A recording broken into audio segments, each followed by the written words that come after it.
Gold, trusted gold buyers. మీరు తాకట్టు పెట్టిన బంగారాన్ని విడిపించి ఈ రోజు ఉన్న మార్కెట్ ధరకు కొనబడను.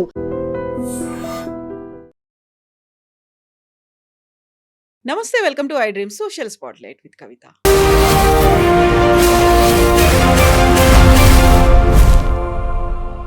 ఆర్ఎస్ఎస్కి సంబంధించి బోల్డ్ అన్ని డౌట్స్ అనేవి ఉన్నాయి. ఆర్ఎస్ఎస్ స్వాతంత్ర సంగ్రామంలో పాల్గొనలేదు, దేశ జెండా అంటే గౌరవం లేదు, ఆర్ఎస్ఎస్ కేవలం ఒక హిందూ మతం గురించే పనిచేస్తోంది, ఆర్ఎస్ఎస్ రాజకీయాలు కూడా చేస్తోంది.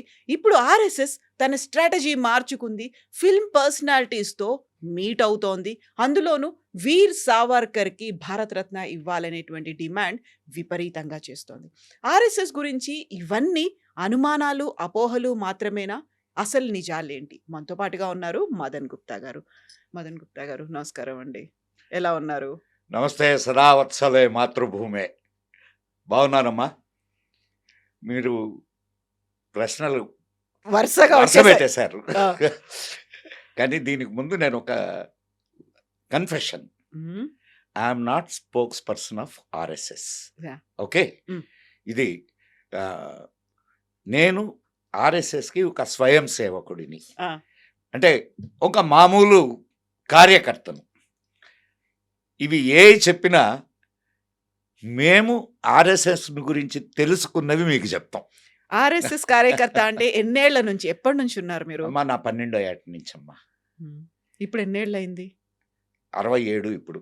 ఓ, 55 ఏళ్లుగా ఉన్నారు మీరు ఆర్ఎస్ఎస్ స్వయం సేవకుడిగా. ఇప్పుడు మోహన్ భగవత్ గారు ఒక మాట అన్నారు, 75 ఏళ్ళు వచ్చే వరకు ఒక ఆర్ఎస్ఎస్ చీఫ్ సర్ సంఘ్ చాలక్గా ఉంటారు, ఆ తర్వాత చివరి రక్తం బొట్టును కూడా ఆర్ఎస్ఎస్ పీల్ చేస్తుంది అనేటువంటి ఒక మాట అన్నారు. సో ఆయనే ఉంటారా, ఆ తర్వాత సక్సెసర్ ఎవరైనా వస్తారా, ఎవరు ఏంటి అనే దాంతో కీలకమైనటువంటి వ్యాఖ్యలు. ఇక్కడ ఆ నియమాలు ఏం లేవు. సరసంఘ చాలక్గా ఎవరైతే ఉంటారో వాళ్ళు ఇక నేను ఈ బాధ్యతను నిర్వహించలేను, కంటిన్యూ చేయలేను అనుకున్నప్పుడు వాళ్ళు వారి తర్వాతి వారికి ఆ బాధ్యతను అప్పగించి వారు విశ్రాంతికి వెళ్తారు. ఇప్పుడు దాకా జరిగింది కూడా అలాగే. డాక్టర్జీ చనిపోతూ గురూజీకి ఇచ్చారు.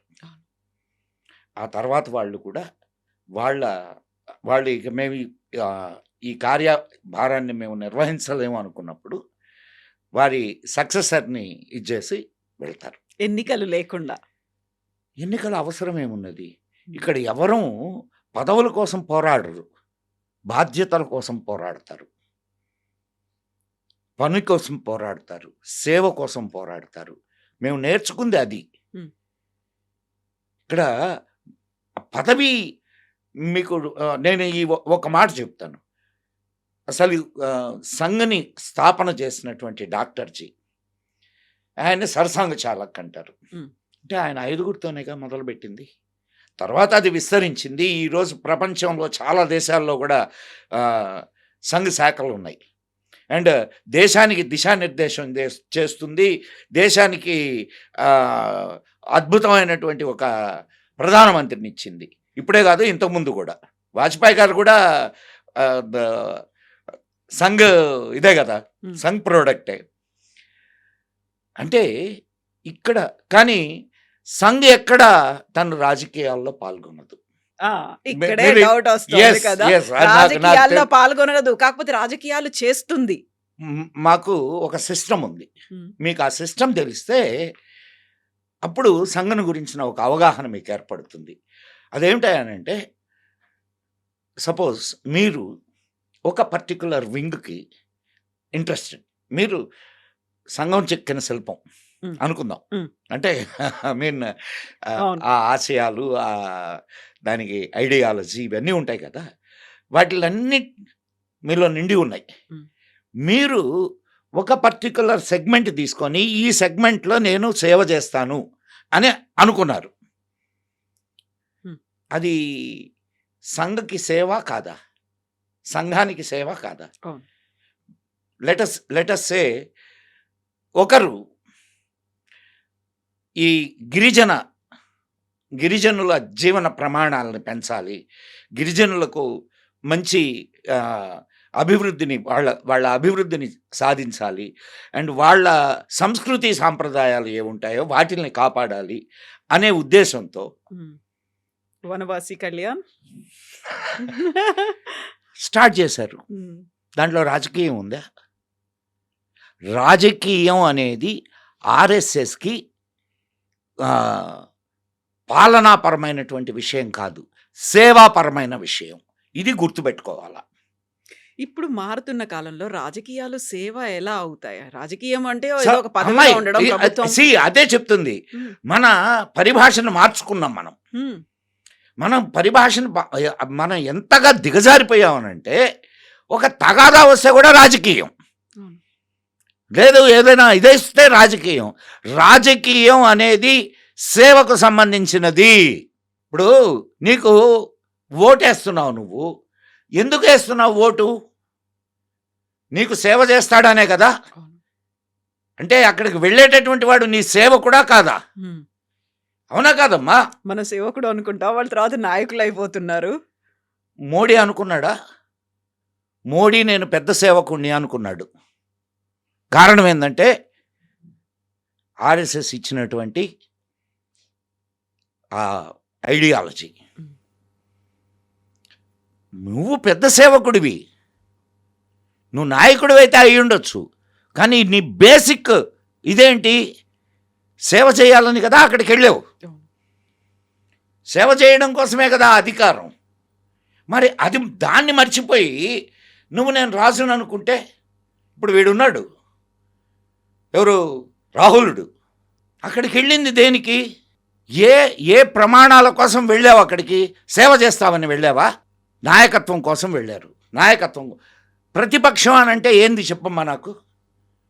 ప్రభుత్వం ఏమైనా తప్పులు చేస్తే ఆ లోపాలను ఎత్తి చూపించడం, ప్రజల కోసం అనేది పనిచేస్తూ వాళ్ళ వాయిస్ని అంటే వినిపించడం. వాళ్ళు మంచి చేస్తే, తప్పులు చేస్తే సరే నువ్వు ప్రశ్నించవచ్చు, మంచి చేస్తే మంచి చేస్తే చేస్తూ ఉంటే. ప్రజల కోసం యాక్సెప్ట్ చేయాలి దాన్ని. ఇప్పుడు జరుగుతున్నది ఏమిటి? 4 రోజుల నుంచి సభ జరుగుతున్నదా? ఎంత లాస్ దానివల్ల? ఐడియాలజీ లేకపోవడం వల్ల జరిగేటటువంటి పరిణామం ఏందో మనం రాహుల్జీని చూస్తే తెలుస్తుంది. ఐడియాలజీ ఉన్నందువల్ల వచ్చేటటువంటి ప్రయోజనం ఏందో మోడీని చూస్తే తెలుస్తుంది. Is it clear? కాకుంటే మీరు ఆర్ఎస్ఎస్ సేవకుడు, ఆర్ఎస్ఎస్కి సంబంధించి అక్కడి నుంచి వచ్చినటువంటి ఒక కార్యకర్త కాబట్టి ఇప్పుడు మోడీ ఏం చేసినా కరెక్ట్ అవుతుంది, రాహుల్ ఏం చేసినా నేనేం తప్పు మాట్లాడడం అనేటువంటి లే. భావన ఉంది అని. మీరు మళ్ళా తప్పుగా, మోడీ తప్పు చేస్తే మోడీని విమర్శిస్తాం కూడా. మీకు ఇంకో సంగతి తెలుసో తెలీదో, హ్మ్.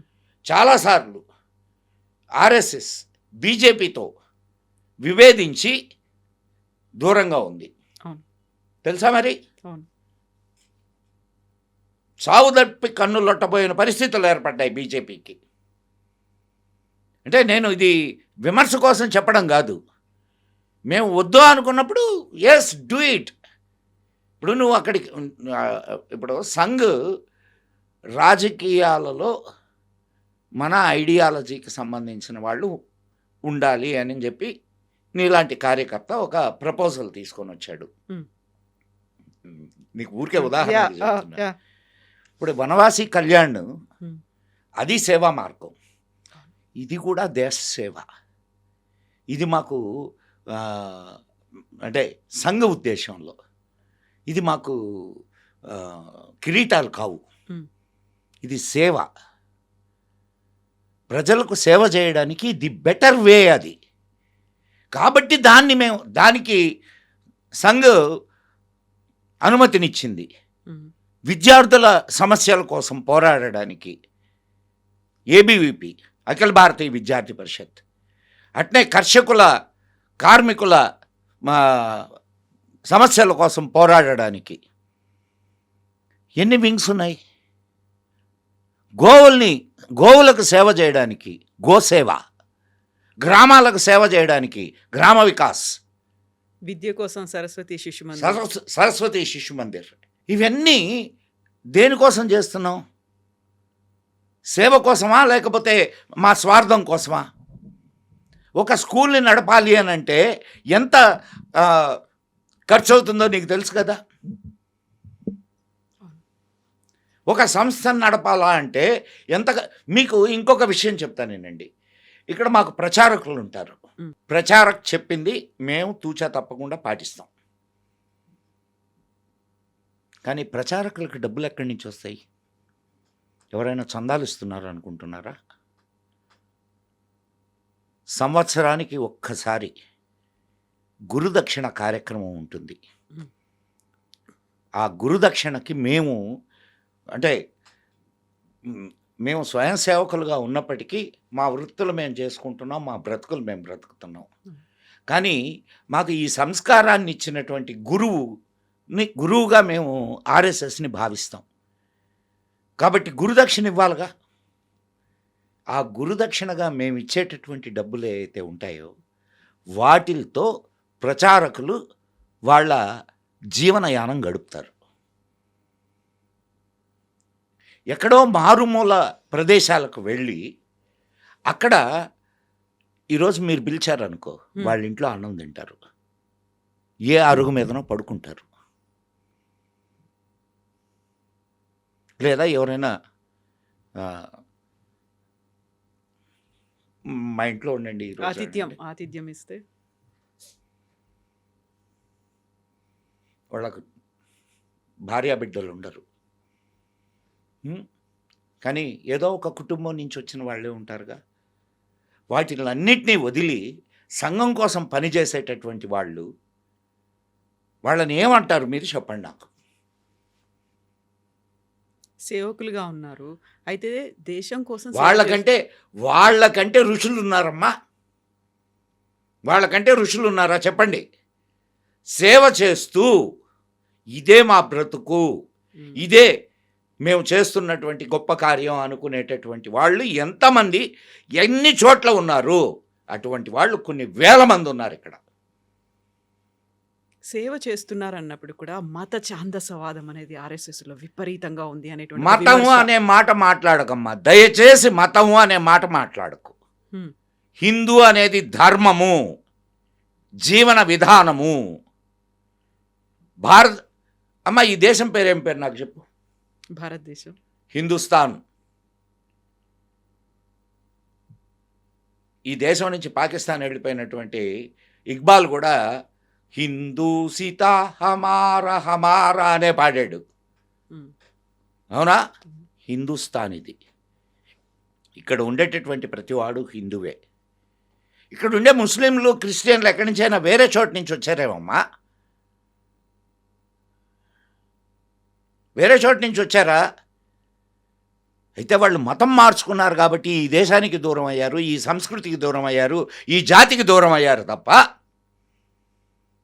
వాళ్ళు ఇక్కడ పుట్టిన బిడ్డలే కదా.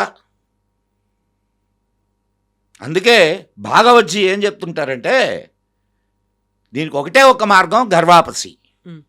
గర్వాపసి చేయండి, మళ్ళా వాళ్ళని ఈ సంస్కృతిలోకి తీసుకురండి. అప్పుడు సమస్య సాల్వ్ అయిపోయినట్టేనా? ఇప్పుడు చెప్పమ్మా నాకు దాని అర్థం ఏంటో. నువ్వేమన్నావు? మతం. ఇక్కడ మతం కాదు, ధర్మం, సంస్కృతి, ఈ దేశ సంస్కృతి. నువ్వేం చెప్తావు? లోకా సమస్త సుఖినో భవంతో అంటావు, అవునా? లేదు హిందూ జన సంస్థ హిందూస్ ఓన్లీ బాగుండాలి అని కోరుకుంటున్నావా? లేదు. లోకా సంస్థ అన్నప్పుడు వీళ్ళు కూడా ఉంటారు కాబట్టి దాంట్లో. కాబట్టి మా వ్యూ దేశం, ధర్మం. మేము దేశం కోసం పనిచేస్తాం, ధర్మం కోసం పనిచేస్తాం, అంతేగాని మతం కోసం పనిచేయం. దయచేసి ఇది గుర్తుపెట్టుకోండి. ఈ జాతి నుంచి దూరం అయినటువంటి వాళ్ళు మళ్ళా ఈ సంస్కృతిలోకి వస్తామనంటే సహర్షంగా, మీకు తెలుసో తెలీదో, జార్ఖండ్లో మన ట్రైబల్ ఏరియాస్లో అక్కడ ఎమ్మెల్యే నిన్న ఒక 2 days బ్యాకో 3 days బ్యాకో ఆమె 56 మందిని క్రిస్టియన్స్ని మళ్ళా వాళ్ళ పూర్వమతంలోకి తీసుకొని వచ్చింది. హ్మ్. ఎట్లా? కాళ్ళు కడిగి. అవును. చూసాం. ఆ ప్లేట్‌లలో పెట్టి కాళ్ళకి కడిగి. హ్మ్. మరి దీన్నేమంటారు చెప్పండి నాకు? జేఎన్‌యూ, ఢిల్లీ. ఢిల్లీ. ఆ! భారత్ తేరే టుకడే హోంగే ఇన్షా అల్లా, ఇన్షా అల్లా అని మాట్లాడినటువంటి వాళ్ళు ఈ జాతి బిడ్డలు కాదా? వాళ్లకు ఆ ఆ ఆ భావజాలం ఎక్కడి నుంచి వచ్చింది? మతం మారడం వల్ల కాదు. అవునా కాదమ్మా? అందరూ మతం మారిన వాళ్ళే ఉన్నారంటారా ఇక్కడ? మతం మారిన వాళ్ళకే ఈ ఆలోచన వస్తుంది. ఇది నేను చెప్పింది కాదు. 120 సంవత్సరాల క్రితం వివేకానందుడు చెప్పాడు. 150 సంవత్సరాల క్రితం ఏం చెప్పాడో తెలుసా ఆయన? మతం మారితే దేశం మీద ప్రేమ పోతుంది. ఒకడు మతం మారాడు అని అంటే ఒకడు మతం మారాడు అని అంటే నువ్వేమనుకుంటున్నావంటే ఒకడు నీకు తగ్గాడు అనుకుంటున్నావు. కానీ ఒక శత్రువు పెరిగాడు అనేది ఆలోచించు అని అంటాడు.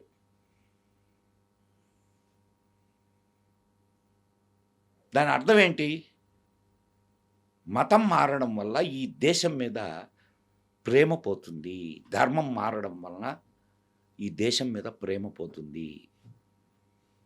నీకు అక్కడ ఏం బోధిస్తున్నారు?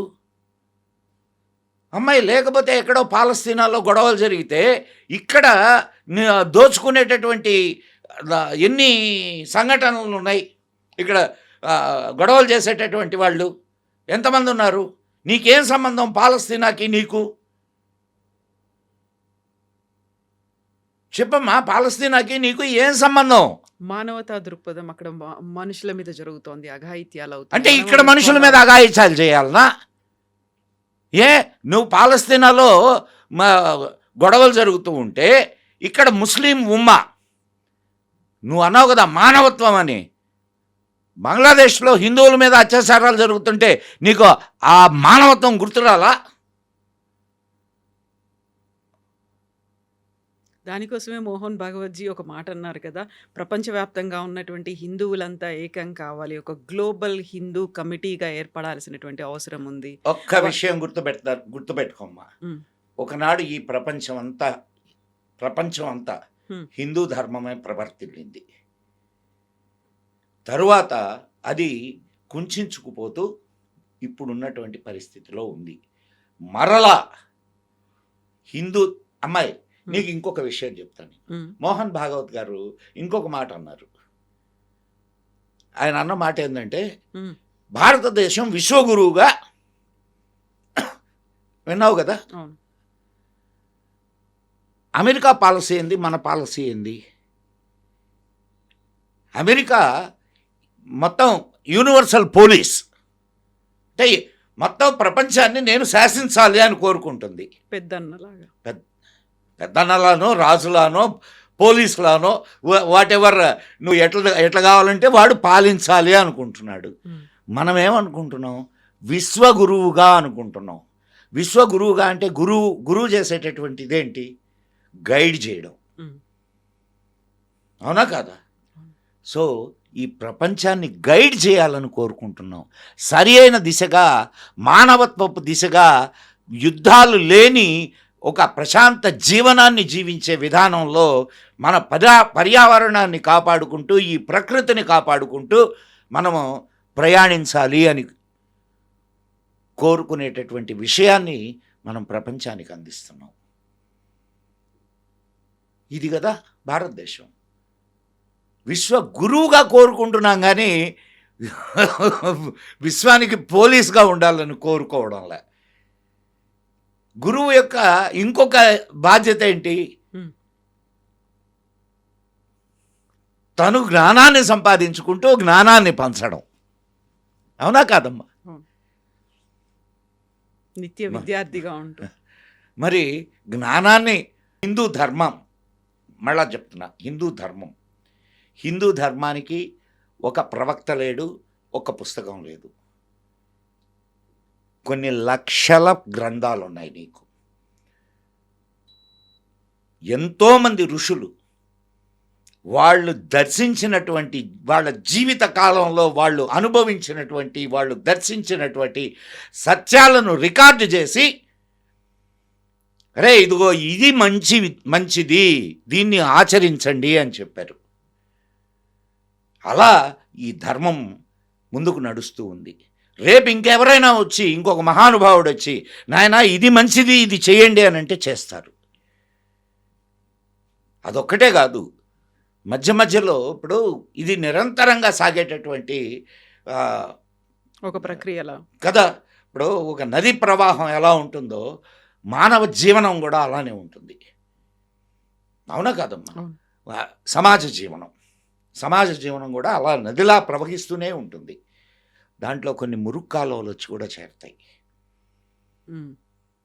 అయినా సరే ఆ మురికిని తొలగించుకుంటూ తనను తాను పరిశుభ్రం చేసుకుంటూ ముందుకు నడుస్తుంది హిందూ ధర్మం. కానీ మురికిని మాత్రమే మోసుకుపోయేటటువంటి కాలువలు మహానదిని ఎంత కలుషితం చేయాలనుకున్నా ఇది తనను తాను ఎప్పటికే శుభ్రం చేసుకుంటూనే వెళ్తుంది. మోహన్ భాగవత్జీ చెప్పింది కూడా అదే. కాబట్టి మీరు అన్నారు ఇది ఇందాక సినిమా యాక్టర్లని వీళ్ళందరినీ కూడా ఎవరు ఇన్వైట్ చేశారు వాళ్ళని?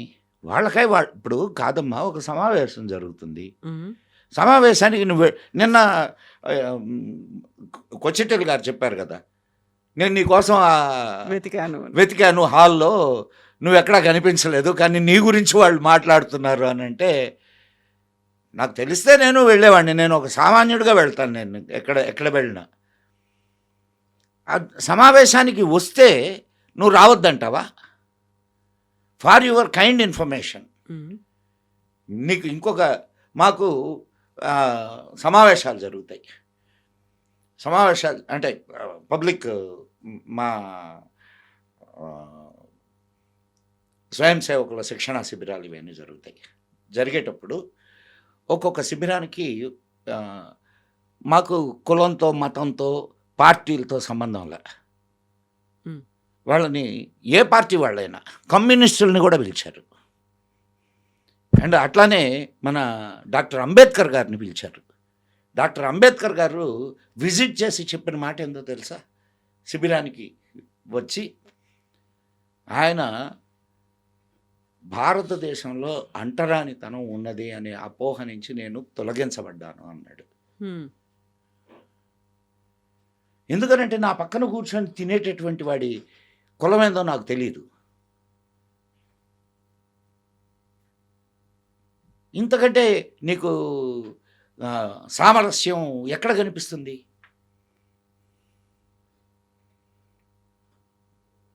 ప్రణబ్ ముఖర్జీ కూడా అటెండ్ అయ్యారు కదా. మరి ఆయన ఎవరు?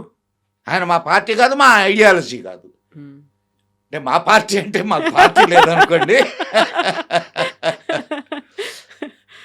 అయితే ఆర్ఎస్ఎస్ 100 ఏళ్ళు కంప్లీట్ చేసుకుంది. బట్ ఆ 100 ఏళ్లకు ముందు ఎప్పుడైతే ఏర్పాటు జరిగిందో అప్పుడు దేశం కోసం, ధర్మం కోసం అనేది ఏర్పాటు. అమ్మా, అంతకుముందు దేంట్లో ఉన్నారు డాక్టర్ జీ?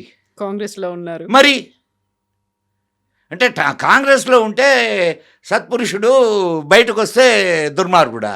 కాకుంటే ఆర్ఎస్ఎస్ అనగానే ఒక కల్చర్ కోసం వర్క్ చేస్తుంది, రివైవల్ చేయడానికి. స్వాతంత్ర సంగ్రామంలో ఆర్ఎస్ఎస్ పాత్ర ఏంటి? అసలు పాల్గొనలేదా? అసలు ఎక్కడా లేదు అనేటువంటి మాటలు. కాంగ్రెస్ పాల్గొనలేదా? కాంగ్రెస్ పాల్గొంది కదా. మరి కాంగ్రెస్లో ఉన్న డాక్టర్ జీ పాల్గొన్నట్ట కాదా? జైలుకు పోయాడు తెలుసా నీకు? అవును. మరి అది స్వాతంత్ర సమరం కోసం కాదా? But RSS as a entity, RSS ఒక సంస్థగా ఎప్పుడు ఆయన బయటకు వచ్చాడు? స్వాతంత్ర సమరానికి విరుద్ధంగా కాదు. ఒకవేళ స్వాతంత్రం వచ్చినా ఆ స్వాతంత్రాన్ని నిలుపుకోవాలి అని అంటే ముందు ప్రజలలో మార్పు రావాలి, చైతన్యం రావాలి. ఇక్కడ ఆర్ఎస్ఎస్ ఏం చేస్తున్నది?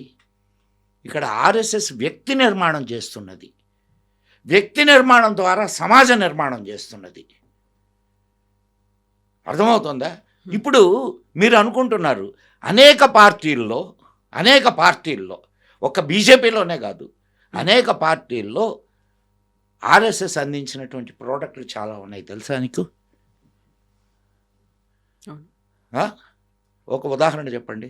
ఇప్పుడు ఆ సరస్వతి శిశు మందిర్లో చదువుకున్న వాళ్ళు కావచ్చు, వాళ్ళందరూ కూడా డిఫరెంట్ ఫీల్డ్స్లో ఉన్నారు, డిఫరెంట్ పార్టీల్లో ఉన్నాడు. కాకపోతే ఆర్ఎస్ఎస్ గురించి వాళ్ళేం మాట్లాడరు కదా. మాట్లాడకపోవచ్చు, మాకు మాట్లాడాలని అమ్మాయి ఈ మధ్య ఉమ్, మా సరసంఘ చాలక్ గారు కొంచెం మీడియాలో కనిపిస్తున్నారు. అవును. ఇంతకుముందు ఏ సరసంఘ చాలకునైనా ఫోటోల్లో అయినా చూసినావా? లేదు. మాకు ప్రచారం కాదు కావాల్సింది, మాకు కావాల్సింది ప్రజలు. ప్రచారం కాదు, ప్రజలు, ప్రజా సంక్షేమం. 100 సంవత్సరాలలో ఆర్ఎస్ఎస్ ఏం చేసింది? ఉమ్, ఒకటి చేసింది, సేవ.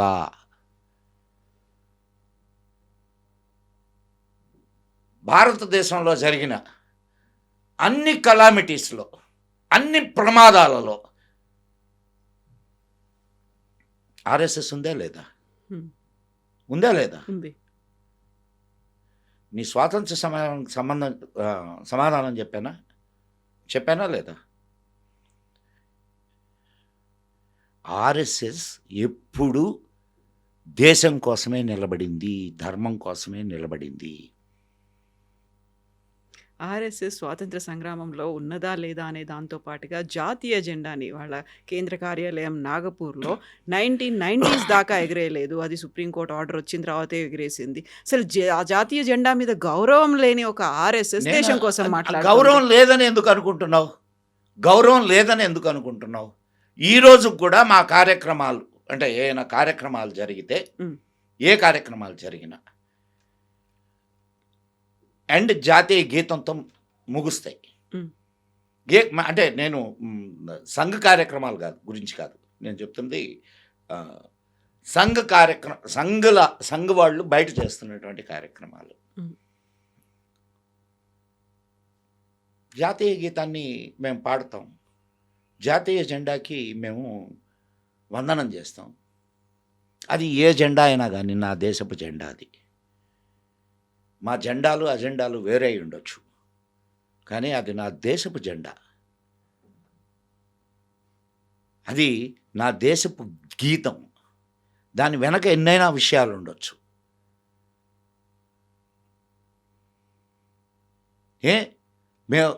మీకు తెలుసో తెలీదు, ఇంతకుముందు, ఇప్పుడు పోయింది అది, ఆ కల్చర్ పోయింది. ఇంతకుముందు సినిమా హాళ్ళల్లో సినిమా అయిపోయిన తర్వాత జాతీయ గీతం వేసేవాళ్ళు. లేచి నిలబడి చాలా శ్రద్ధగా మేము దానికి మా గౌరవాన్ని చూపిస్తాం. సో ఈ సినిమా స్టార్టింగ్లో కూడా వేసేవాళ్ళు. ఇప్పుడు ఆ కల్చర్ పోయింది. ఈ మధ్యలో ముస్లిమ్స్ కొంతమంది మాకు జాతీయ జెండాతో జాతీయ గీతంతో మాకు అల్లానే ముఖ్యము, మాకు షరియానే ముఖ్యం అని అంటున్నారు. వాళ్ళని ఎందుకు ప్రశ్నించడం లేదు మీరు? మేము ఈరోజు కూడా. అండ్ ఇంకొకటి, ఇదేమి ప్రభుత్వ కార్యాలయం కాదు కదా. For your kind information, RSS ప్రభుత్వ కార్యాలయమా? ప్రభుత్వ కార్యాలయాల మీద జెండా ఎగరేయాల, అవునా? అండ్ దానికి ఒక సమయం ఉంటుంది, ఆ సమయం తర్వాత మళ్ళీ అవనతం చేయాల, అవునా? ఇదేమన్నా ప్రభుత్వ కార్యాలయమా? ప్రభుత్వ కార్యాలయం కాదు కదా. అయినా సరే మాకు దేశం మీద ఉన్న గౌరవం, మాకు జాతి మీద ఉన్న ప్రేమ, ఆగస్టు 15, జనవరి 26 ఈ 2 సార్లు జెండా ఎగరేస్తాం. మా భవనాల మీద ఎగరేయకపోవచ్చు, కానీ మేము బయట ఎగరేసి మా శ్రద్ధను తెలుపుతాం. 1990s దాకా ఎందుకని కేవలం ఆర్ఎస్ఎస్ ధ్వజం ఏదైతే ఉందో అది మాత్రమే ఎగిరేశారు, జెండాని ఎగిరేయలేదు అని? అమ్మా, అది ఎవరి ధ్వజం అమ్మా? అది ఎవరి ధ్వజం? కాషాయ ధ్వజం ఆర్ఎస్ఎస్ది. అది ఆర్ఎస్ఎస్ ధ్వజమా? అది ఈ దేశపు ఆత్మను తెలిపేటటువంటి ధ్వజం. అది కాషాయ ధ్వజం ఆర్ఎస్ఎస్ది కాదు, గుర్తుపెట్టుకోండి. దేవాలయాలు అన్నిటి మీద కాషాయ ధ్వజం ఎందుకు ఎగురుతుంది చెప్పండి నాకు. మీరు ఇదే మాట ఒక ముస్లిం సంస్థను ఎందుకు ప్రశ్నించరు? ఇప్పుడు భారతదేశం విడిపోవడానికి కారణం ఎవరు? అదే ఆ సంస్థ పేరుతోనే ఈరోజు కూడా భారతదేశంలో రాజకీయాలు జరుగుతున్నాయి. ఏనాడైనా వాళ్ళు భారతదేశపు జెండాను ఎగరేశారా?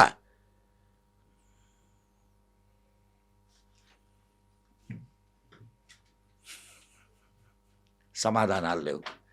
ఎందుకనంటే ఇప్పటికే ఎగరేయట్లేదా? వాళ్ళ మతం ముఖ్యం, భారతదేశపు జెండా అనవసరం. ఎస్, కొంతమంది ముస్లిమ్స్ ఉన్నారు, వాళ్ళు ఎగరేస్తున్నారు రోడ్లలో, వాళ్ళు శ్రద్ధ చూపిస్తున్నారు. కాబట్టి ఇప్పుడు దేశభక్తుల్ని ప్రశ్నించడం ఆపేద్దాం. మా దేశభక్తిని మీరు శంకించడానికే లేదు, దేశం కూడా శంకించడానికి లేదు. 1962 యుద్ధంలో కమ్యూనిస్టులు ఏం మాట్లాడారు? గాయపడ్డ సైనికులకు రక్తం ఇవ్వొద్దని మాట్లాడారు. దేశద్రోహులా కాదా వాళ్ళు? గాయపడ్డ ఆర్ఎస్ఎస్ వాళ్ళు ఈ రక్తదాన శిబిరాలు ఏర్పాటు చేశారు, ఇది సైనికులకి రక్తం ఇవ్వడానికి. రక్తం ఇవ్వద్దు అని చెప్పి కమ్యూనిస్టులు వ్యతిరేకించారు. ఎందుకని అంటే యుద్ధం ఎవరితోటి? చైనాతోటి. కాబట్టి ఎంత దుర్మార్గులు అంటావు వీళ్ళని.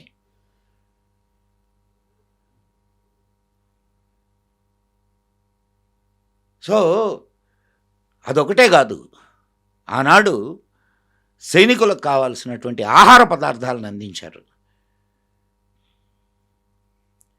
అండ్ ఢిల్లీలో ట్రాఫిక్ నియంత్రణ అంతా కూడా ఆర్ఎస్ఎస్ చేసింది.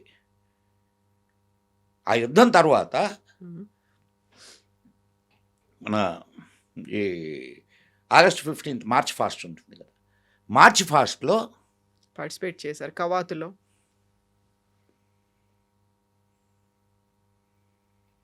మరి దీన్ని ఏమంటారు? దానికి ముందే కదా గాంధీ హత్య నెపంతో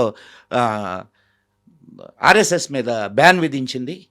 అదే గవర్నమెంటు, ఆయనే ప్రధాని. ఆర్ఎస్ఎస్ని గౌరవంగా పిలిచి కవాతులోకి ఇచ్చేశారు. సో ఆర్ఎస్ఎస్ దూషణ భూషణ తిరస్కారములకు ఎప్పుడు ఒక్కటే గుర్తుపెట్టుకోమ్మా, నేను ఎమర్జెన్సీ సమయంలో ఉన్నవాడిని. 1 సంవత్సరం రోజులు మేము అజ్ఞాతంలో ఉన్నాం. అండర్ గ్రౌండ్కి వెళ్ళిపోయారా? తెల్లవారుజామున అడవిలోకి వెళ్ళి జెండా వందనం చేసుకునేవాళ్ళం. మామూలు రోజుల్లో పోయినా పోకపోయినా నిషేధం విధించబడ్డప్పుడు 2 బలాన్ని పెంచుకుంటున్నది ఆర్ఎస్ఎస్. అప్పుడు ఇంకా పట్టుదలగా చేసేవాళ్ళం అనమాట. ఆర్ఎస్ఎస్కి డబ్బులు ఎక్కడి నుంచి వస్తున్నాయి? ఎక్కడున్నాయమ్మా డబ్బులు? నేను చెప్పాను కదా ఇందాక. అది ఓకే, అక్కడ ప్రచారకులకు ఇవ్వడానికి ఒక అమౌంట్ లాగా ఇంకేం కావాలా? సేవా కార్యక్రమాలు అవుతుంటాయి అక్కడ, మందులు కావచ్చు, ఫుడ్ కావచ్చు, లేకుంటే ఈ కెలామిటీస్ నువ్వు నేను ఇచ్చేవే, నువ్వు నేను నీలాంటి వాళ్ళు నాలాంటి వాళ్ళు ఇచ్చేవే. ఇప్పుడు నేను ఒక సేవా కార్యక్రమం చేయదలుచుకున్నానమ్మా. ఏది ఎంతమంది అమ్మా భారతదేశంలో దానం చేయడానికి, సేవ చేయడానికి నువ్వు సిద్ధపడితే నీకు డబ్బులకు కొదవే ఉండదు. అయితే నువ్వు చిత్తశుద్ధితో చేయగలగాల. ఆర్ఎస్ఎస్ ప్రతి ఒక్కడికి తెలుసు ఆర్ఎస్ఎస్ చిత్తశుద్ధితో సేవ చేస్తుంది అని. మరి అంత ఇప్పుడు ఒక న్యాచురల్ కలామిటీ వచ్చిందమ్మా, నీ మనసు ద్రవించదు, పోయి ఆర్ఎస్ఎస్ వాళ్ళ దగ్గరికి వెళ్ళి అయ్యా ఇదిగో ఆ న్యాచురల్ కలామిటీకి నా వంతు సహాయం. ఎందుకమ్మా నిన్న కోవిడ్ ప్రమాదం ఏర్పడినప్పుడు ఇంటికి వెళ్ళి రేషన్ని అందించింది. మరి ఇది ఏ రాజకీయ పార్టీ చేసింది? ఏ రాజకీయ పార్టీ ఈ పని చేసింది? ఎన్ని శరణాలయాలు నడుపుతున్నది? వీటన్నిటికీ డబ్బు ఎక్కడి నుంచి వస్తుంది అని అంటే మేమేమి నల్లధనం లేదు మా దగ్గర. మేము సంపాదించిన దాంట్లో మేమే కాదు, ఈ దేశంలో సేవ చేయాలి అనుకునేటటువంటి వాళ్ళు కోట్లల్లో ఉన్నారు. నిన్న రామాలయం కట్టాలనుకుంటే ఎవడు కట్టాడమ్మా? గవర్నమెంట్ ₹1 ఇస్తే రామాలయం నిర్మాణం అయిందా? చెప్పమ్మా. అంతా భక్తులే ఇచ్చారు స్వచ్ఛందంగా నీ రూపాయింది, నా రూపాయింది. అలాగే సేవ చేయడానికి కూడా ఆర్ఎస్ఎస్కి మనసున్నటువంటి మనుషులు చాలామంది ఉన్నారు. వాళ్ళు సహాయం చేస్తున్నారు, సహాయ కార్యక్రమాలు, సేవా కార్యక్రమాలు నడుస్తున్నాయి. ఎన్ని సరస్వతి శిశు మందిర్లు నడుస్తున్నాయి, ఎన్ని వనవాసి కళ్యాణ ఆశ్రమాలు నడుస్తున్నాయి, వేలల్లో ఉన్నాయి. ఎట్లా నడుస్తున్నాయి? ఏనాడు ప్రభుత్వ సహాయం కోసం ఎదురు చూడలేదు, ఆశించలేదు. ఈనాడు మా ప్రభుత్వం ఉన్నా కానీ, ఈనాడు మా ప్రభుత్వం కాదు, మా వాళ్ళ ప్రభుత్వం ఉన్నా కానీ, అంటే మా ఐడియాలజీతో ఉన్న ప్రభుత్వం ఉన్నా కానీ. మోహన్ భాగవత్జీ ఒక మాట అన్నారు, అచ్చే దిన్ అనేది ఆర్ఎస్ఎస్ తీసుకొచ్చింది, బీజేపీ కాదు. ఆర్ఎస్ఎస్ ఫస్ట్ దాన్ని ఉపయోగించింది, అది రావాలని ఆకాంక్షించింది. अच्छे दिन के आकांक्षा करना कोई गलत है क्या? బట్ అక్కడ బీజేపీది కాదు మాది అని ఎవరిదైనా కానీ, ఎందుకంత పర్టికులర్ గా కాదమ్మా, ఎవరిదైనా కానీ అచ్చే దిన్ రావాలని నువ్వు మళ్ళా ఇక్కడ ఇంకొక చిన్న బీజేపీది కాదు ఆర్ఎస్ఎస్ది. బట్ ఈ రోజు కూడా కాదు, ఈ రోజు కూడా అత్యున్నత స్థానంలో ఉన్న మోడీ శాఖకు వెళ్తే నమస్తే సదావత్సలే మాతృభూమి అని పాడాల్సిందే. అవును, మరి ఆయన ఎవరు? అమ్మాయి మంచి మాట, నేను మంచి మాట చెప్పానమ్మా, ఒక మంచి మాట చెప్పా. నేను ఈ మంచి మాట చెప్పానని చెప్పుకోవడంలో తప్పేంది? బట్ అది పర్టికులర్గా ఆయన 100 ఏళ్ల సెలబ్రేషన్స్ జరుపుకుంటున్న టైంలో బీజేపీది కాదు అది మాదే అని చెప్పడం అనేది అవును, ఎందుకంత ప్రాధాన్యత? బీజేపీ కూడా మాదే కదా. ఓకే, ఇప్పుడు అదే సమయంలో ముంబైలో 2 రోజుల కార్యవర్గ సమావేశాలు ఇవి అయినప్పుడు మాట్లాడినటువంటి మోహన్ భాగవత్జీ ఒక మాట అన్నారు, వీర్ సావర్కర్కి భారతరత్న ఇవ్వాల్సిందే అనేటువంటి మాట. ఈ మాట గతంలో బీజేపీ చెప్తూ వచ్చింది, ఆ తర్వాత మహారాష్ట్ర మేనిఫెస్టోలో కూడా ఆ మాట చెప్పారు. ఇప్పుడు పర్టికులర్గా ఆయన విత్ లౌడ్ వాయిస్ ఆయన ఇవ్వాల్సిందే అనేటువంటి ఒక మాట. ఆయన ఇంకో మాట కూడా అన్నాడు, చెప్పండి. నేను ఆ కమిటీలో లేను అన్నాడు. భారతరత్న అనౌన్స్ చేసే కమిటీలో నేను లేను, ఉండడు. బట్ వీర్ సావర్కర్ నీకు దీన్ని బట్టి నువ్వు ఒకటి అర్థం చేసుకోవాలి. ఆర్ఎస్ఎస్ నిర్వాహకులు ఎవరైతే ఉన్నారో, అంటే ప్రచారకులు కానీ, వాళ్ళు వేరే వాటిల్లోకి వెళితే ఆర్ఎస్ఎస్లో బాధ్యతలు ఉండవు. అవును, కాకపోతే వాళ్ళు కమాండింగ్ పొజిషన్లో ఉంటారు, వాళ్ళు ఏదైతే చెప్తారో అది ఖచ్చితంగా జరిగి తీరుతుంది, వాళ్ళు ఫాలో అవుతారు పాలకులు అనేది. మంచే చెప్పాంగా, చెడు చెప్పలేదుగా. వీర సావర్కర్కి అసలు నేను ఒక మాట అంటాను, మ్మ్. వీర సావర్కర్ని గౌరవించుకోవడం అనేది జాతిని గౌరవించుకోవడం. ఆయనకి పురస్కారం ఇస్తే ఆ పురస్కారానికి గౌరవం, అంతేగాని వీర సావర్కర్కి ఏమి అది వచ్చినందువల్ల పెరిగేది లేదు, అది రాకపోయినందువల్ల తరిగేది లేదు. ఏ పురస్కారం ఇద్దాం అనుకున్నారు? భారతరత్న ఇవ్వండి అని. మ్మ్. భారతరత్న ఇంతకుముందు ఎవరికి ఇచ్చారు? నెహ్రూ గారికి భారతరత్న ఇచ్చారు. ఇచ్చారా, పుచ్చుకున్నారా? సెల్ఫ్ నామినేట్ చేసుకున్నారా? సెల్ఫ్ నామినేట్ చేసుకున్నారు. ఇందిరాగాంధీ అండ్ నెహ్రూ గారు ఇద్దరు సెల్ఫ్ నామినేటెడ్ భారతరత్నాస్.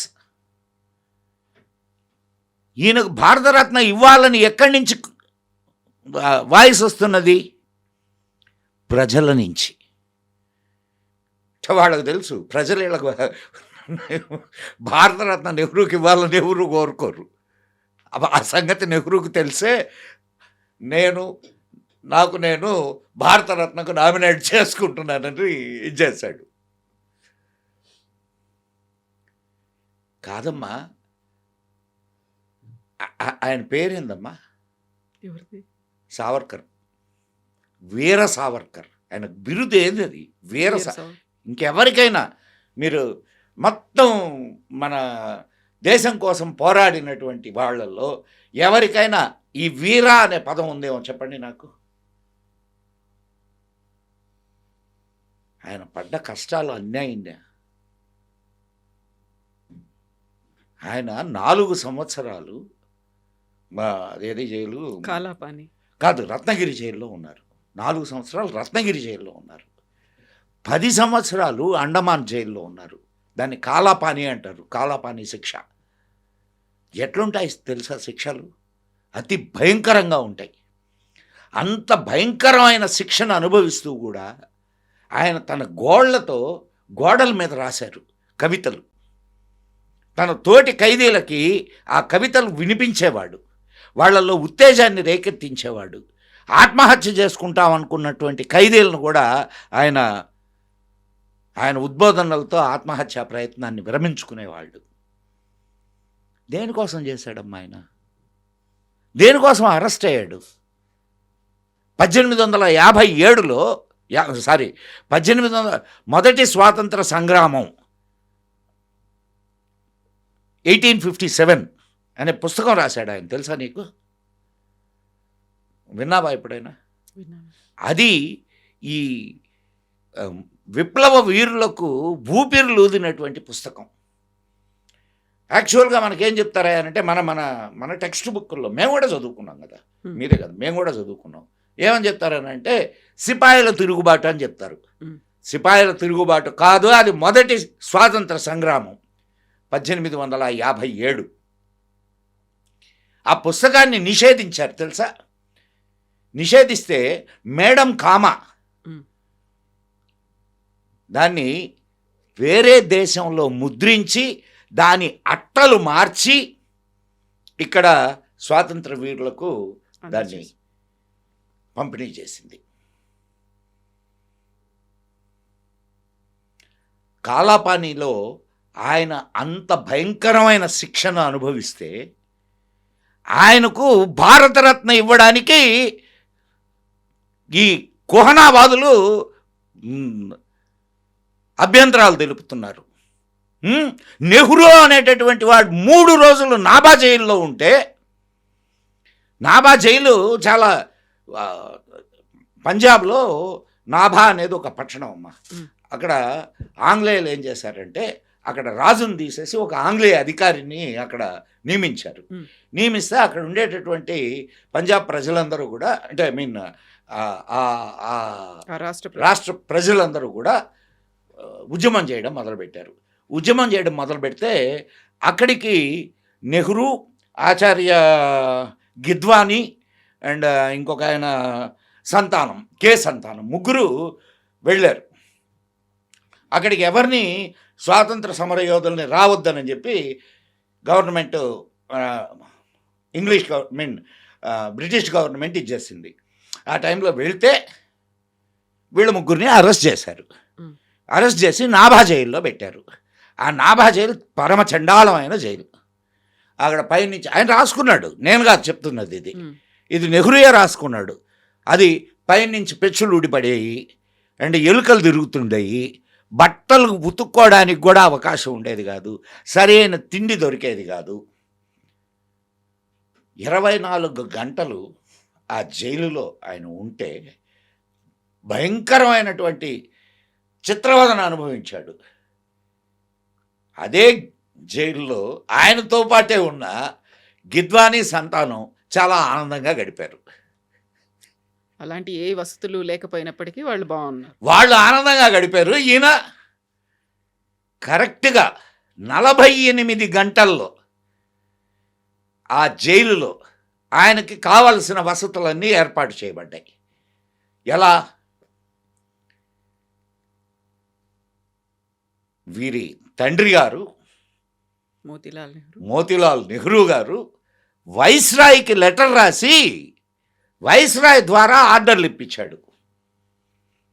3 రోజులు ఆయన ఒక భయంకరమైనటువంటి అని చిత్రవదలు కూడా చేయలే ఆయన్ని. ఈయన్ని చిత్రవదలు చేశారు. అక్కడ జీవనం సరైన జీవనం కాదు.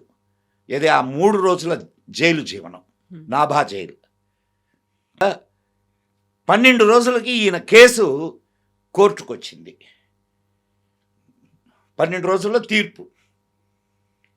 4 గంటలకి జడ్జి తీర్పు ఇచ్చాడు. 2 సంవత్సరాలు వీళ్ళకి జైలు శిక్ష విధిస్తున్నామని. 4 గంటలకి, సాయంత్రం 4 గంటలకి తీర్పు. 7 గంటలకి జైలు శిక్ష రద్దు చేయబడింది అని తీర్పిచ్చాడు.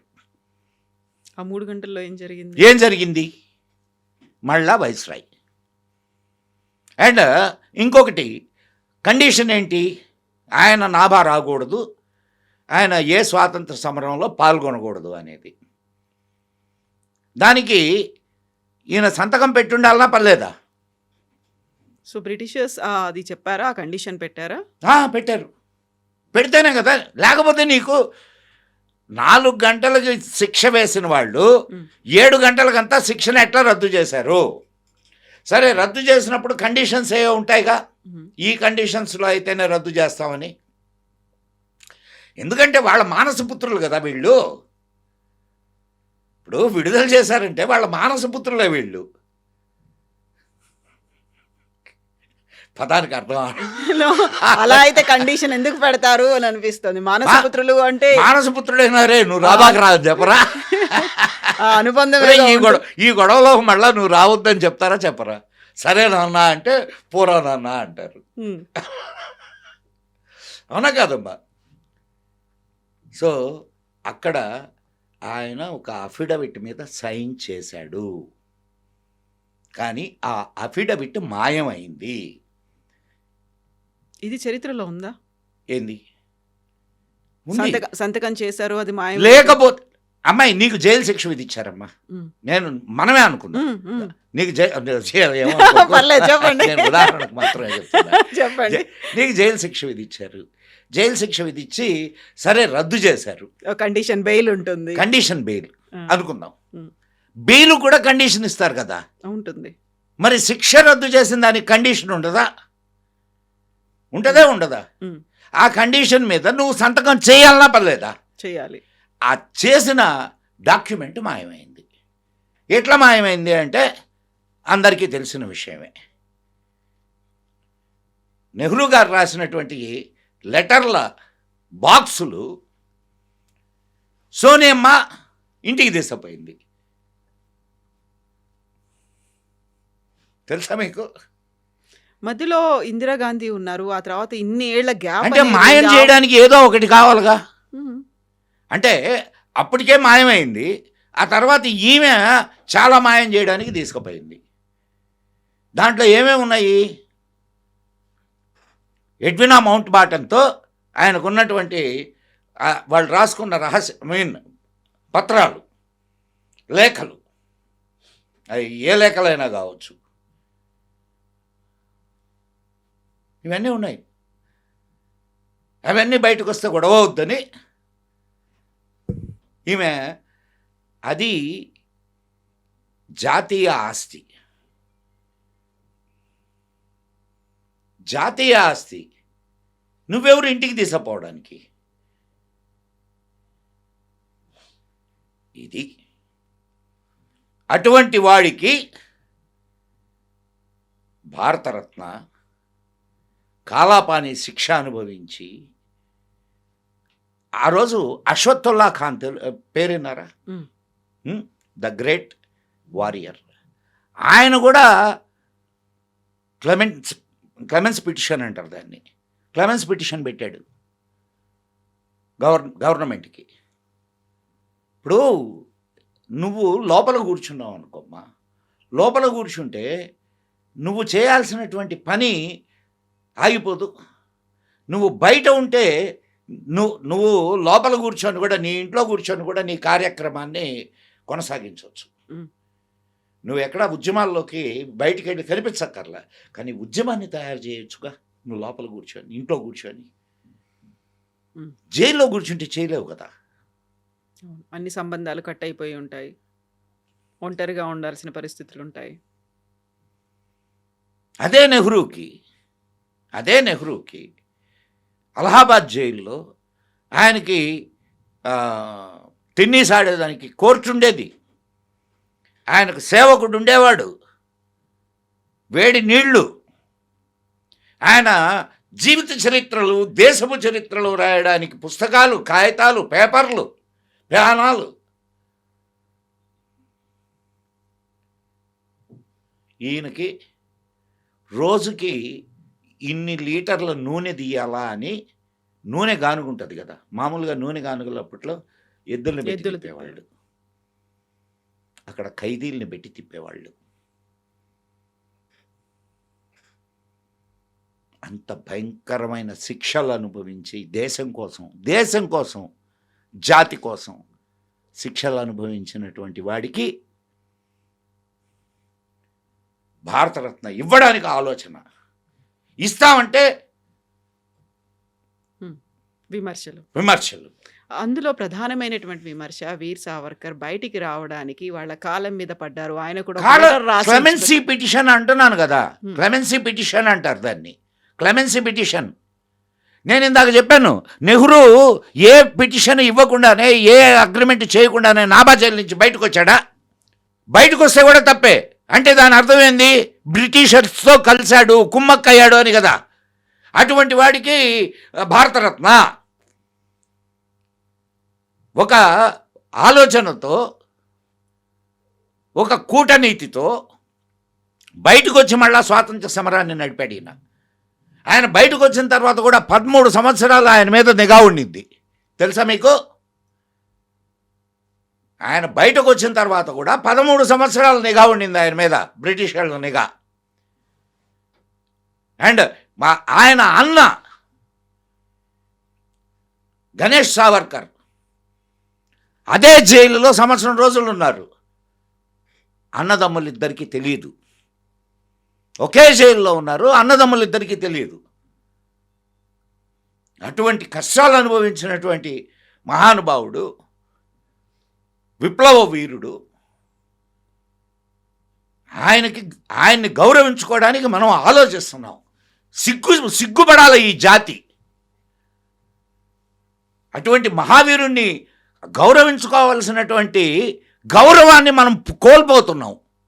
మీకు అసలు కంపేర్ చేస్తే ఇది నెహ్రూ, గాంధీ వీళ్ళు చేసిన పోరాటానికి, సావర్కర్ చేసిన పోరాటానికి ఎంతమంది విప్లవ వీరులకి ఈయన ఊపిరులు ఊదాడమ్మా. ఎంతమంది విప్లవ వీరులని ఈయన తయారు చేశాడు. మీకు తెలుసా నారాయణ సావర్కర్ ఎందువల్ల చనిపోయాడో తెలుసా మీకు? వీళ్ళు చిత్పవన్ బ్రాహ్మిన్స్. గాడ్సే కూడా చిత్పవన్ బ్రాహ్మిన్. గాంధీని గాడ్సే చంపాడని కాంగ్రెస్ వాళ్ళు వెళ్ళి ఆయన రాళ్లతో కొట్టి చంపారు. నారాయణ సావర్కర్ని. వీళ్ళేందమ్మా శాంతి, అహింస, భారతదేశంలో జరిగిన ప్రతి గొడవ వెనుక కాంగ్రెస్ హస్తం ఉంది. వీళ్ళు అహింస ఢిల్లీలో జరిగిన సిక్కుల ఊచకోతలో ఎవరి హస్తం ఉంది? 12 ఓట్లు వచ్చిన ఈయనను పక్కన పెట్టి ఎవరిని, పటేల్ గారిని, నెహ్రూ ఎట్లా ప్రధాని అయ్యాడు? నెహ్రూని ఎవరు ప్రధానిని చేశారు? ప్రధానిని చేయడంలో పాత్ర ఎవరిది? అందరూ గాంధీని చూపిస్తారు, కానీ దీని వెనక బ్రిటిష్ వాళ్ళ హస్తం లేదంటావా? వాళ్ళకు కావలసిన మనిషిని తెచ్చి వాళ్ళు పెట్టుకున్నారు.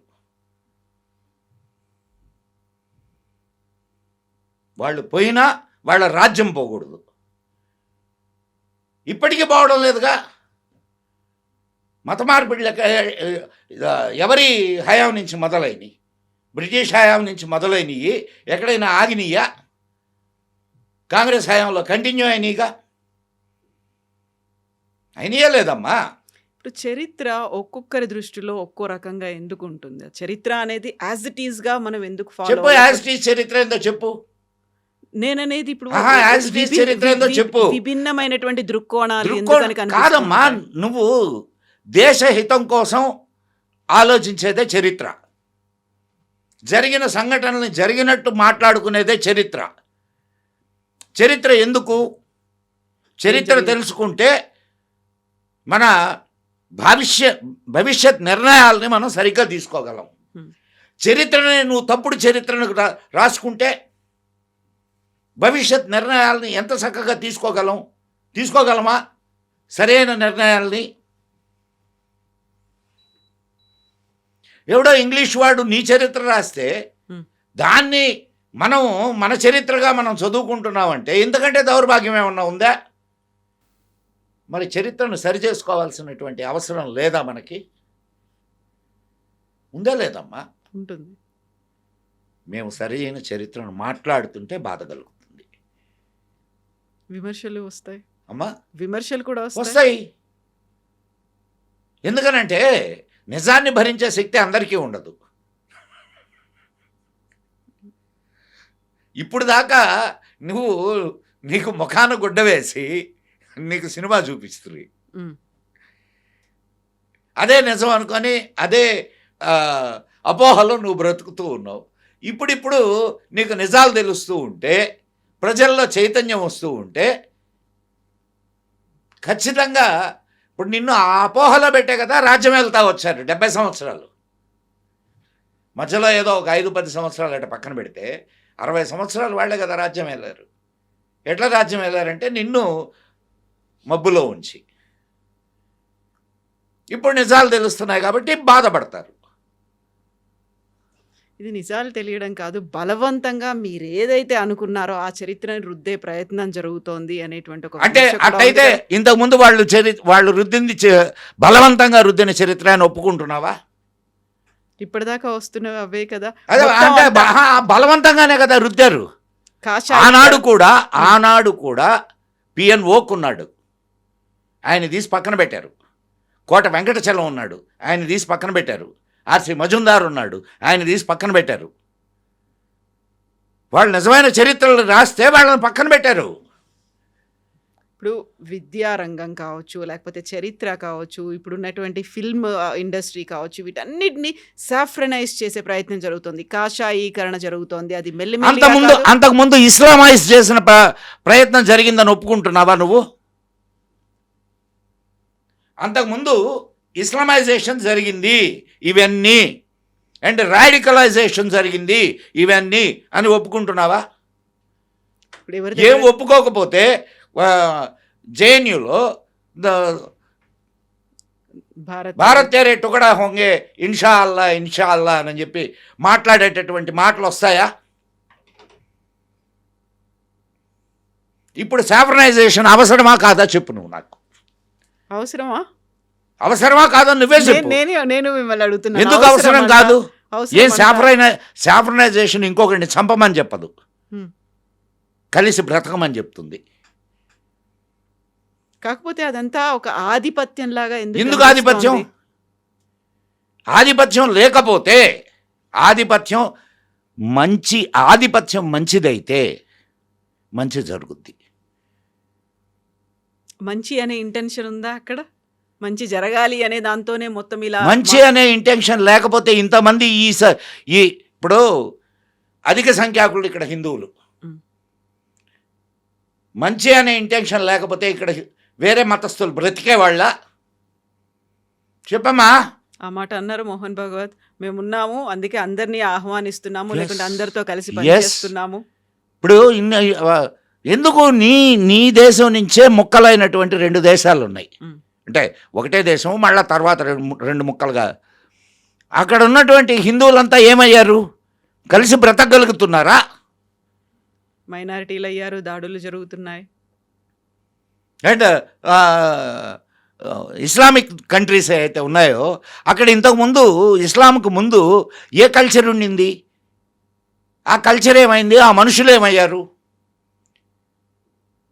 కానీ మెజారిటీ ఉన్నారు, పవర్ మా దగ్గరే ఉంది, అధికారం మా దగ్గరే ఉందని దాడులకు కూడా పాల్పడుతున్నారు బలవంతంగా. మెజారిటీ రెండవ రకం పౌరుడుగానే ఈనాటి వరకు బ్రతికాడు హిందువు.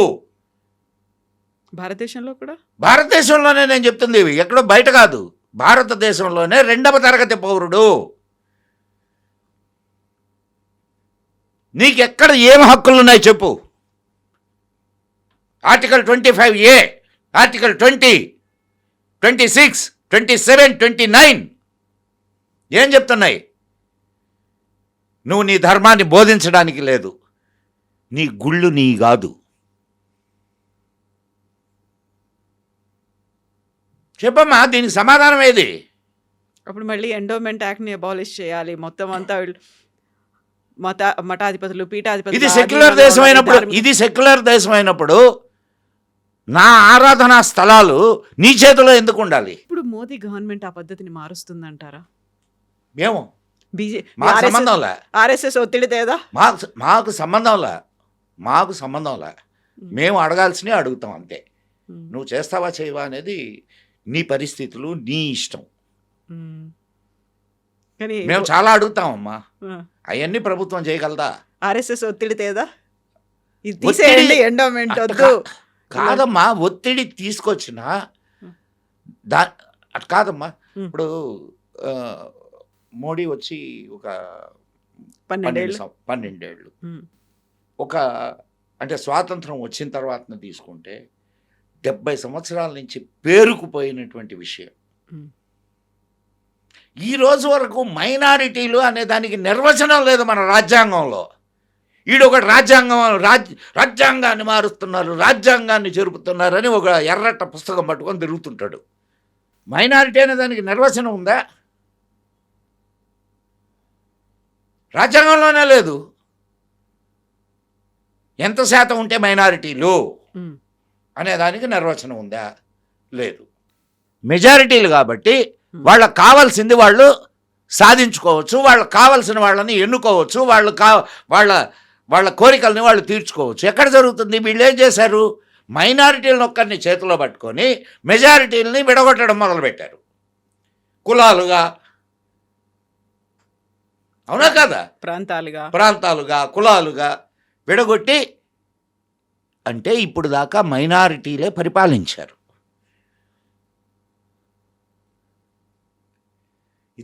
ఇది కాస్త ఆశ్చర్యంగా అనిపించడంలా అనిపిస్తుందా లేదా అమ్మా? సో మనం మాట్లాడుకోవడానికి చాలా చాలా చాలా చాలా విషయాలు చరిత్రలో చాలా జరిగినాయి, చాలా దాచిపెట్టబడినాయి. మేము చేస్తున్న పని ఏంటంటే, ఆనాడు ప్రసార మాధ్యమాలు అన్నీ వాళ్ళ చేతుల్లోనే ఉండేవి. ఆనాడు ప్రతి కాలేజెస్, ఇన్స్టిట్యూషన్స్ అన్నీ, పత్రికలు, టీవీలు, కాలేజీలు, యూనివర్సిటీలు, సినిమా రంగం, ఎక్కడ నుంచి అయితే ప్రచారం జరుగుద్దో ఆ ప్రచారం అంతా కూడా వీళ్ళ చేతుల్లోనే ఉండింది, వాళ్ళ ఐడియాలజీనే ప్రొజెక్ట్ చేస్తూ వచ్చారు. ఈరోజు సోషల్ మీడియా వచ్చింది కాబట్టి మేము మాట్లాడుతున్న మాటలు బయటకు వెళ్తున్నాయి. మ్. అంతే తప్ప ఈ రోజుకి కూడా వాళ్ళ ప్రభావం తగ్గింది అని అనుకోబాకండి. మీది విస్తృతమైంది, పెరగలేదు బట్ విస్తృతమైందా? మ్, ప్రభావం కనిపిస్తోంది. మొదలైంది. మేము ప్రభావితం అయిపోయిందని చెప్పట్ట, ప్రభావం మొదలైంది, చైతన్యం మొదలైంది. ఇంకా అది కొంచెం సమయం తీసుకుంటుంది. మళ్ళీ ఈ ప్రభావాలు, ఆ తర్వాత ప్రభావితం అవడము, వీటికి సంబంధించినటువంటి బోల్డని విషయాలు ఉన్నాయి కాబట్టి వాటన్నిటి గురించి కూడా మళ్ళీ ఫర్దర్గా అదర్ ఎపిసోడ్స్లో కూడా మనం మాట్లాడుకుందాం. థ్యాంక్ యూ సో మచ్ అండి. Welcome, అమ్మా. Thank you so much. జై హింద్, జై మా Bharati. And for more videos, Please subscribe to iDream. Please subscribe to iDream. Please subscribe iDream. And please subscribe to iDream. For more videos, subscribe to iDream. please like, share and subscribe to the channel. Congratulations, iDream. Subscribe to iDream. Subscribe to iDream. So subscribe to iDream Media. iDream ki iDream team andarki huge congratulations. Please subscribe iDream Media. Please subscribe to iDream. Subscribe iDream. Please subscribe to iDream. iDream అంటే నా కళల channel subscribe చేసుకున్న నోరు తిరుగుతలేదు, మీరైతే గంట గుర్తు కొట్టండి. For more such videos, please subscribe to iDream. Subscribe to iDream. Please subscribe to iDream. Please subscribe iDream Media. Please do subscribe to iDream. Please subscribe to iDream Media. For best entertainment and information, please subscribe iDream. And don't forget to subscribe to iDream.